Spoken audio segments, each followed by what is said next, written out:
When there's a breakup, it's exceedingly hard, especially if the person is young. Why? Because the relationship represents the whole future. They know there are other people, but it sort of feels like the whole world is shutting down. The brain has to think that the person is gone in time and space. This has become much harder with social media, right? Because people can check up on people, they can hear from people. In the old days, like when I was growing up, you just like took the phone off the hook, or you diverted your attention.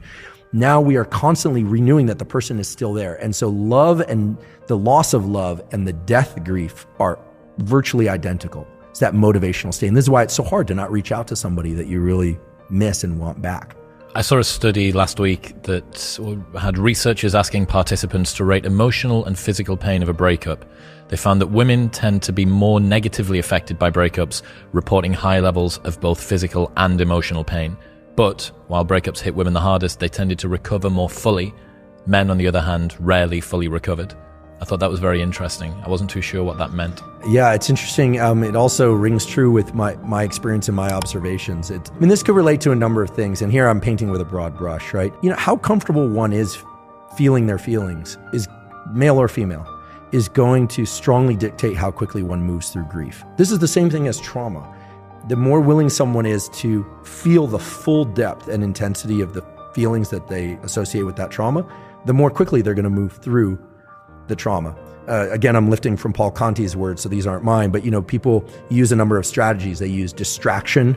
They use states like, they sublimate to things like anger and avoidance of various kinds in order to not feel the traumatic feelings or not feel the breakup. People will, try and self-soothe with alcohol or try and self-soothe with multiple new partners or whatever it happens to be. It doesn't work.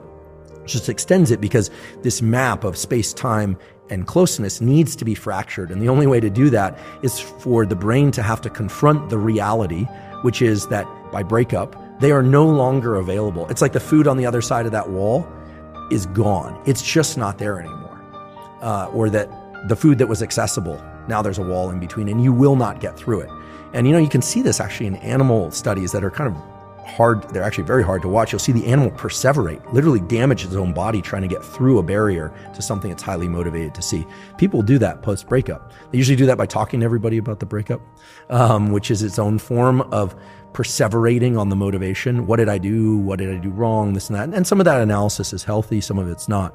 Now, why would one group be, let's just say, effective at dealing with breakups? It's probably the ability to really feel the full intensity of how sad it is and be able to confront that. I think from a very early age, there's an ability that, at least I'm sure it transcends to women too, learning to pack down feelings, right?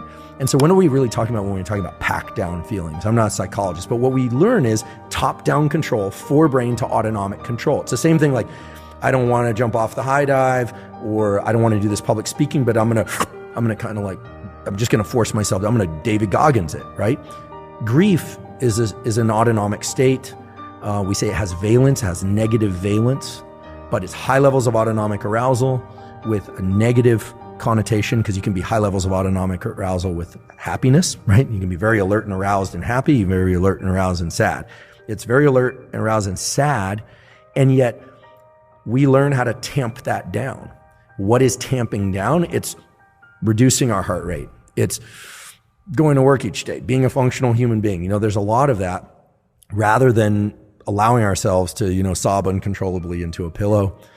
Some people are better at this. The late Steve Jobs was a big proponent of scream therapies. He used to go up into the hills behind Stanford. He actually still owns a property back there. He was really into, catharsis, cathartic release of internal state that he felt would allow him to return as a happier, nicer person. He was also kind of well known for screaming at people in the office. So he obviously had a lot pent up inside.